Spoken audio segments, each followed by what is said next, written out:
Man, I gotta tell you, when I was sitting here watching what all the other honorees have done with their lives, I started feeling like shit, like this is terrible.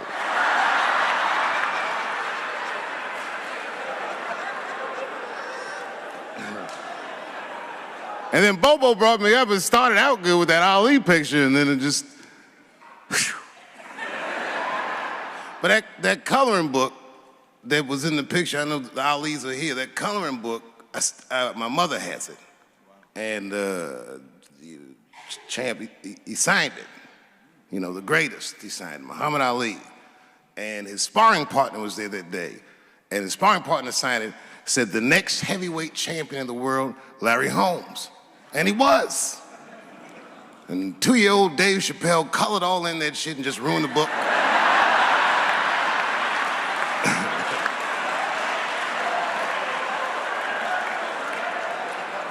But I remember part of the book that I remember real vividly, because I asked my mother about it when I was a kid. There's a part where there's a picture of Ali throwing his Olympic gold medal into the Ohio River.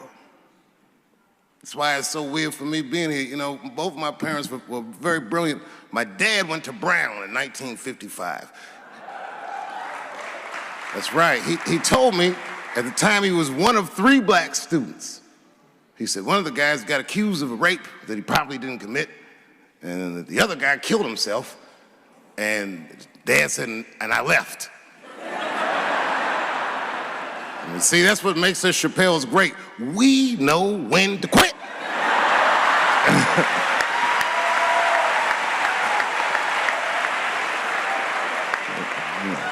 We all just live to fight another day.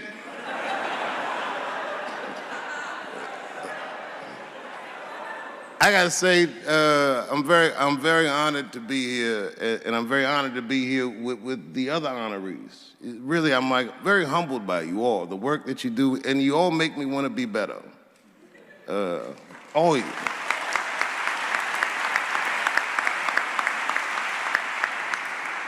And you know, I was gonna stop doing stand-up for a while because 4 comedy specials in a year is like, that's a lot, you know.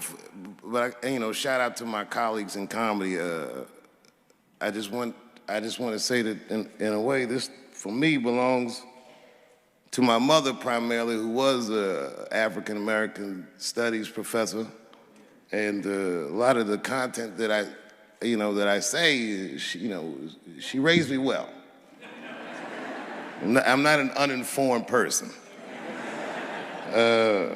But also, you know, my colleagues in comedy, like comedians have been getting beat up pretty bad recently, and we're somehow nowadays expected to speak with the precision of attorneys or politicians. We are not.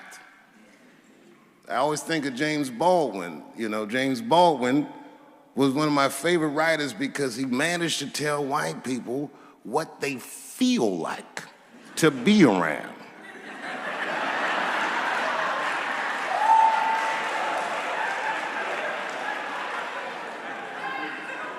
So I ain't gonna hang up my gloves yet. I think I got one more special in me. So to quote Baldwin, God gave Noah the rainbow sign. It's no more water, it's the fire next time. Thank you very much. And so if you would, please join me in welcoming Dave Chappelle home again.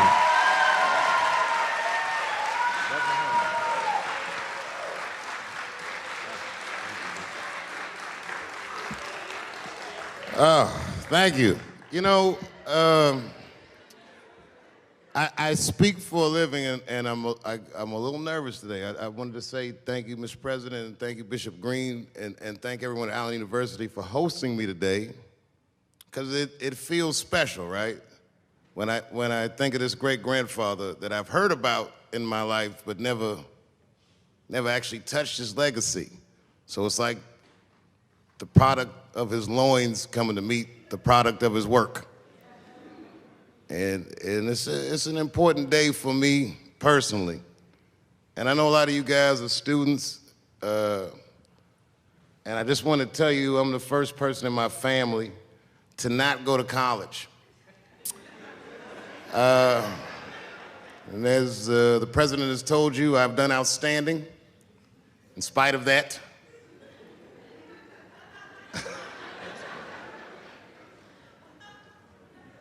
But one thing I did want to say, and one thing today just made me think about, for all the things that I've done, I'm most renowned for what I didn't do. I've made decisions in my career that a lot of people have called insane.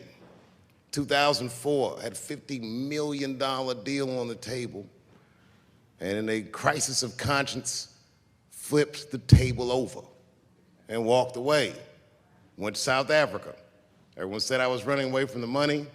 That is not true. In fact, I still want that money.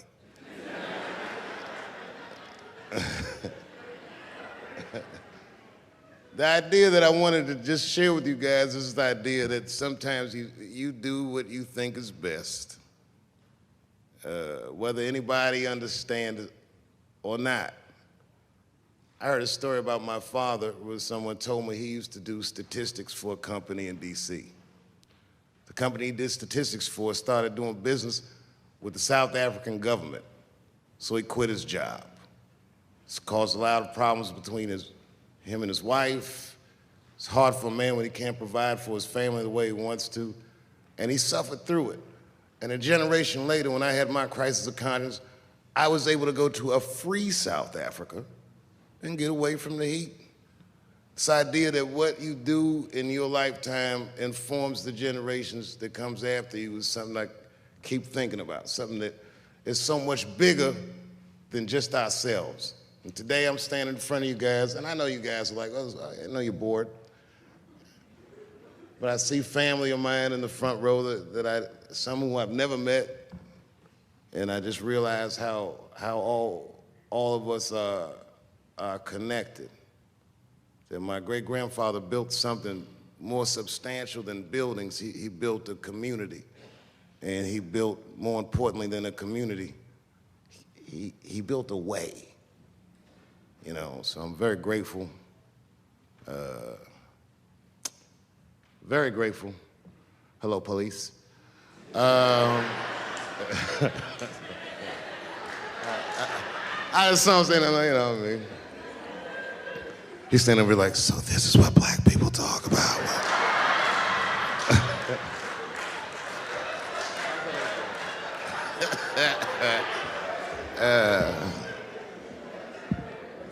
I just want you guys to remember, you know, that right now there's this thing where ethics aren't what they used to be. This idea that people are trying to replace the ideas of good and bad with better or worse.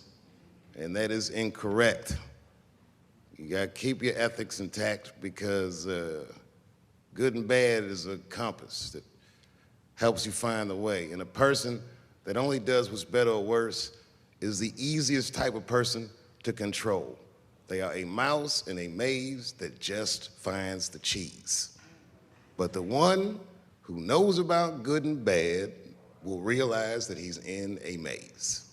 So, that being said, I just hope that all of you guys transcend whatever you see as your obstacles and that you live outstanding lives and that you stay connected to your communities because you have so much power there, and that you grow your communities and you diversify your communities, and that you don't let anybody tell you you can't or to be afraid. It's okay to be afraid because you can't be brave or courageous without fear. The idea of being courageous is that even though you're scared, you just do the right thing anyway. So in 2004, I walked away from $50 million, and in November, I made a deal for $60 million. So,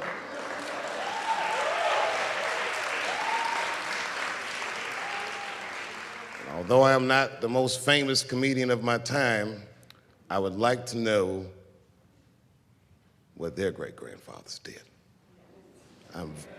I'm very proud today. Thank you very much.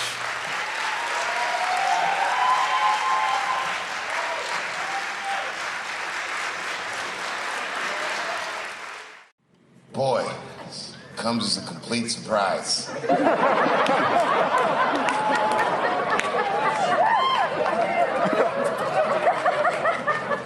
I read all the reviews, and they said so many terrible things. They were embarrassed for me. I had lost my way. It wasn't even worth watching. I hope all you critics learn from this. This is a teachable moment. Shut the fuck up forever.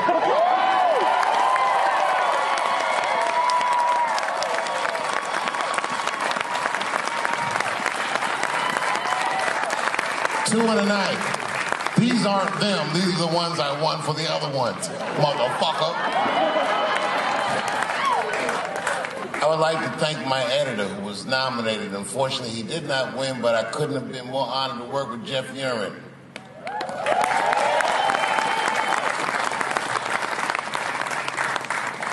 Stan Lathan has been directing television since 1968. Any show that I watched when I was growing up, he directed it. From Sesame Street to Sanford and Son to Good Times to Everything Black. And finally, you motherfuckers finally gave him an Emmy tonight. He deserves so much more, but I'm glad you came around.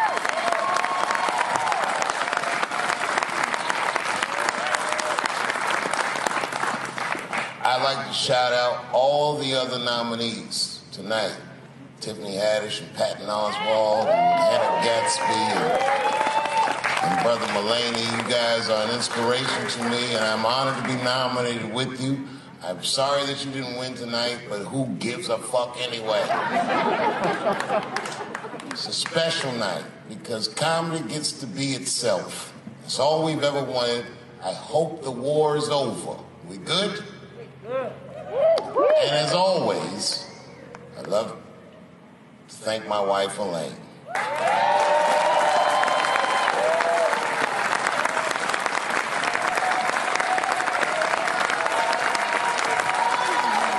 That's right. Elaine has been with me for the last 25 years and had to endure the pains of living with the greatest comedian ever. See you on Monday. Thank you very much. Good night.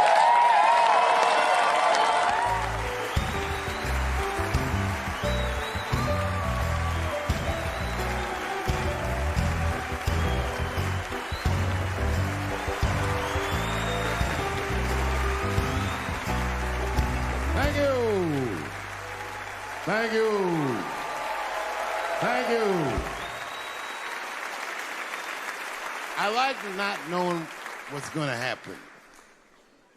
I like making memories. Sometimes I do all this crazy shit around my colleagues just so that they can tell their friends I did it.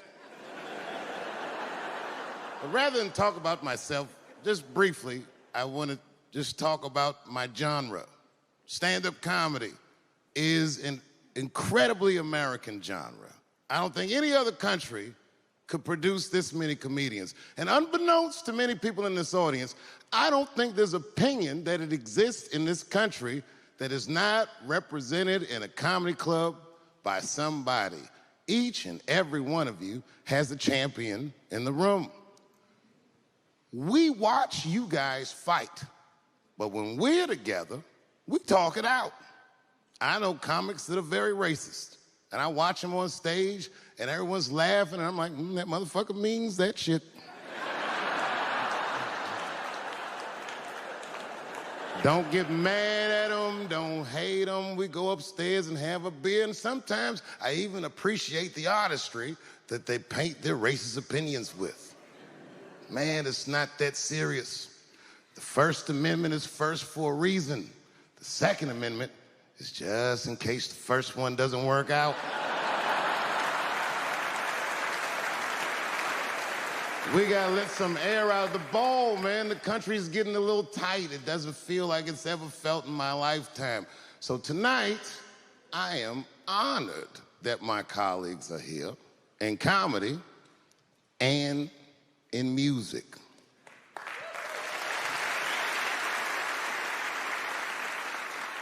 And I want everyone in America right now to look at me. Look at me smoking indoors. I didn't ask anybody, I just did it. What are they gonna do? Kick me out before I get the prize? No, nigga, this is called leverage.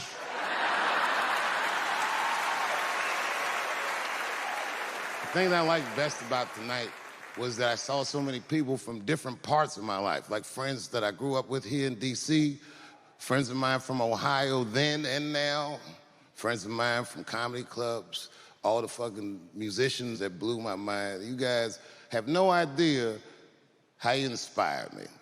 I want to give a special shout out to my OG, Tony Woods. Miles Davis has a quote. It's one of my favorite. Miles Davis said so much cool shit, but one of the things he said I always loved, he said, it took me years to learn how to play like myself.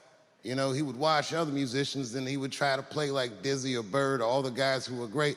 Tony Woods was my Dizzy and Bird if I was a Miles. I was trying to play like you. You were the first person I ever saw do it absolutely right. You were fearless, and you told the truth. There's something so true about this genre, when done correctly, that I will fight anybody that gets a true practitioner of this art form's way, because I know you're wrong. This is the truth, and you are obstructing it. I'm not talking about the content, I'm talking about the art form. Do you understand? Do we have an agreement? And what I really wanted to say tonight, and I'm glad I get the platform to do it, I'm gay. I am gay, and I can't wait to see what this does for my career, being gay like this. So many special shout-outs. One of the main architects of the comeback of the century, my brother and my mentor, the mighty Stan Lathan. I never dreamed that I would be able to work with someone as great as you. These last 5 specials, straight fire. I wouldn't want to do another special with anybody else but you. So eat your motherfucking vegetables and live as long as you can, because we doing a few more of these bitches. Neil Brennan, your speech made me cry, because it reminded me of all those hard days of work and all that money I never got for it. The other real special shout out I gotta make, because none of this would have been possible on any level without this person, is my mother. Mom. My mother. Mom. You have no idea what I put this woman through.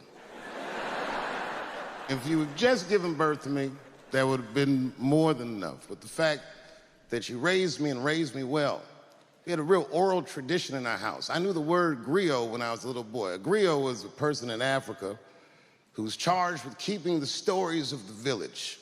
Everyone would tell a griot the stories, and they would remember them all so that they could tell future generations. And when they got old, they'd tell them to someone else. And they say in Africa, when a griot dies, it's like a library was burnt down. And my mother used to tell me, before I ever thought about doing comedy, she said, you should be a griot. And she'd fill me with every story of black life. You know, she's educated in African-American studies, and she would let me understand the context that I was being raised in, that I'm being raised in a hostile environment that I have to tame. By the time I was 14 years old, I was in nightclubs, mastering an adult world. It was terrifying. The crack epidemic was going on, and my mother would hear gunshots outside and be scared to death. Maybe it's my son. But early in my career, if you remember, Mom, you used to sit in the club with me. She'd do a full day of work. You'd be back there falling asleep, just waiting for me to go on. She would watch my show every night. Do you know how long that car ride is home?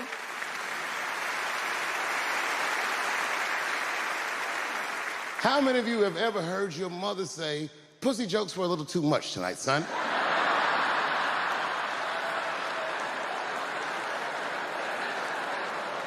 I was a soft kid.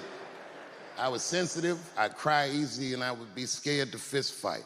And my mother used to tell me this thing, I don't even know if you remember, but you said this to me more than once. You said, son, sometimes you have to be a lion so you can be the lamb you really are. I talk this shit like a lion. I'm not afraid of any of you. When it comes word to word, I will gab with the best of them, just so I can chill and be me. And that's why I love my art form, because I understand every practitioner of it. Whether I agree with them or not, I know where they're coming from. They want to be heard. They got something to say. There's something they notice. They just want to be understood. Love this genre. It saved my life. So tonight, Mom, I would like to honor you in a very special way that I cannot do on my own. But because now I'm a man with great and influential friends, I'd like to ask my man Thundercat to come out on the stage. Thundercat, the Mighty Most Def. Washington, D.C., thank you very much for giving me a home and a place to start. Today is officially Dave Chappelle Day in Washington, D.C. The mayor declared it last night. So, in the future, on Dave Chappelle Day, I ask everyone who wishes to celebrate it to make one incredible memory for themselves and or somebody else. Thank you very much. Good night.